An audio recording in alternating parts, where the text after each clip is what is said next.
Hi everyone, welcome back to GeeksforGeeks. In this video, we will discuss the problem level order traversal of a given binary tree. So basically, the problem has been asked in a lot of companies like Amazon and Flipkart. The problem says that we will be given the root of a binary tree and it will have n nodes. We have to find the level order traversal of the binary tree using the breadth first search approach. So suppose that if we have been given a binary tree which is like 1 is the root of this binary tree and we have 2 and 3 as the children. So in this particular binary tree, in the first level there will be 1, so we'll write 1. Then after that in the next level you will have 2 and 3, so we'll write 2 and then 3. So you can see here that we will have 1, 2, 3 as the answer. So this will be the level order traversal where we'll have 1 first of all and then 2 and 3. So if we had 2 and 3, so we'll have the level order traversal as 1, 2 and 3. Suppose we have another case as 1, then the left child is 3. And then we have the right child as 2. So in this case, what will happen here is the first level will have the node 1. So we'll write 1. Then after that, in the next level, the nodes will be 3 and 2. So the data is 3 and then 2. So 1, 3, 2 will be the answer. And you can see for the given first sample test case, that is the answer. Now, if you will see the next test case, so in the next test case, we have got 10. So for 10, we have got the left child as 20, the right child as 30. Then for 20, we have got the left child as 40 and the right child suppose as 60. Now, if we have got this, so what you can see here is, firstly, we will have the element 10, okay, because the first level is having only one node. So you have the node 10. So that will be written. Then after that, the next level will have 20 and 30. So we'll write the nodes 20 and 30 in the answer. Then after this, we'll have the nodes 40 and 60 as well. So they will be written here. Okay, and you can see that we are having 10, 20, 30, 40 and then 60, right? So this is how we are doing it. Now, if you see this particular case, so how can we simplify the approach of level order traversal? So basically the thing is that whenever we are at a particular node, so we will do what? We will check if the left child exists, then we'll insert the left child inside the queue. If the right child exists, then we'll insert the right child inside the queue, and then we'll keep on following. So let us take this sample test case and try to dry run it. So what we will do first here is we will use the breadth first search approach, and if we are using the breadth first search approach, so the queue data structure comes to our mind. So what you need to do is, first of all, you need to declare a queue, and the queue will be storing the nodes because I want to store the node which will have the access to its data, and also it will have the access to the left and the right child. So initially what we will do is we will insert the starting node as 10, right? So we'll insert the root node initially, and once we have done this, so what we will do is we'll start with our BFS, and firstly we will take out the starting node, that is 10. So until the queue is empty, till that point of time we'll iterate. Okay, so what we will do is firstly we'll have the node 10, so we'll pop this out of the queue. Then after this, what we will do is inside our final resultant array, we'll insert this particular node's data, that is 10, and then after that we will check that for this particular current node 10, do we have a left child? Yes, the left child is there, so we'll insert the left child, which is nothing but node 20. Then we'll check, do we have the right child for 10? Yes, so we have the right child, so that is nothing but the node with the data is 30, so we'll insert it.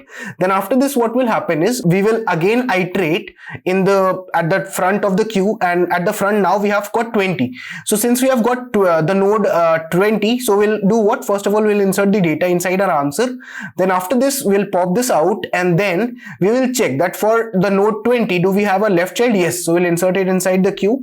And then after that, we'll check that do we have the right child of 20? Yes, so we will insert 60 as well inside the queue. Then after this, what we will do is again we will take out the front element. So the front element will be 30. Now when we take out 30, so we check for 30, do we have a left child? No, the left is null, so we'll not insert anything. For the node 30, do we have a right child? If you will see, so we do not have a right child here, so that is why we'll not insert anything. Then after that, the next node that will go at is 40, so we'll put the data 40 inside our answer, and then we'll check, do we have a left node for 40? No. Do we have a right node for 40? No. Okay, then after this, what you will do is you will be at the node 60, because now from the front of the queue you will take out 60. So for 60, first of all you will insert it inside your final array, and then after that you will check for 60, do you have a left child? No. Do we have a right child? No, right child is also null. Then after this, once 60 is popped out, then the queue becomes empty, and that is when we stop the traversal, and finally we return our resultant answer array. So this is how we will be implementing it, and you can see that the time complexity will be what, since we are iterating through all the nodes, so the time complexity comes out to be order of n. Then the space complexity will be how much? It will be order of n in the worst case as well, because there are total n nodes, and if the tree, the last level is very very dense, then you can assume that the space complexity taken by the queue will be nothing but order of n here. So let's try and code this quickly. So what we will be requiring is will be required to declare a queue first of all. So firstly we'll declare a queue which will be storing the nodes here. So let us declare a queue. So we'll first of all declare queue which will be storing the data type node, and let's name it as queue. Then after this, what we will do is we'll simply say that inside this queue we need to push the root node. But before that, there is one more thing that we should check, and the thing is that we will declare our answer array that will be storing the level order traversal, and we'll check that suppose if the root of the tree is null, if there is nothing, if there is no node inside the tree, then we'll return the empty answer. So this is the base case that we need to check. Otherwise, if the root node is at least there, then we'll insert the root node inside, and then after that what we need to do is we need to iterate until the queue is having the size greater than 0.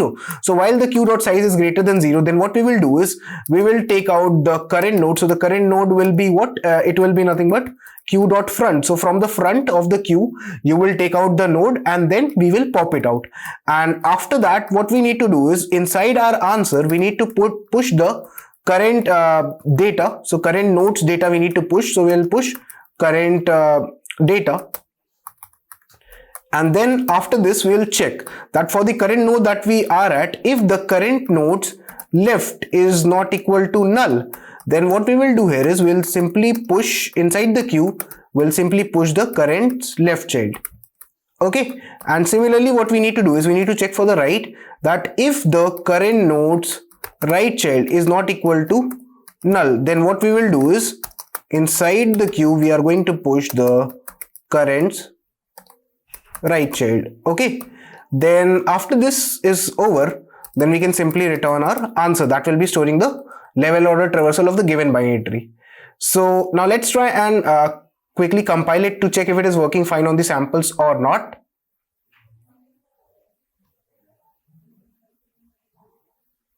So you can see it is working fine on the samples. That was the tree with the root as 1 and the left child as 3 and the right child as 2. Now let's submit it if it is getting accepted for all the test cases. So you can clearly see that our code is able to pass all the test cases. And talking about the companies that have asked this problem, so Flipkart, Morgan Stanley, Acolyte, Amazon, Microsoft, D-Shaw, Cisco are some of the big companies which have asked this. I hope that you have understood this approach clearly. In case if you have any doubt, you can mention them in the comments. If you understood this clearly, please mention +1 or understood in the chat. Thank you for watching this video.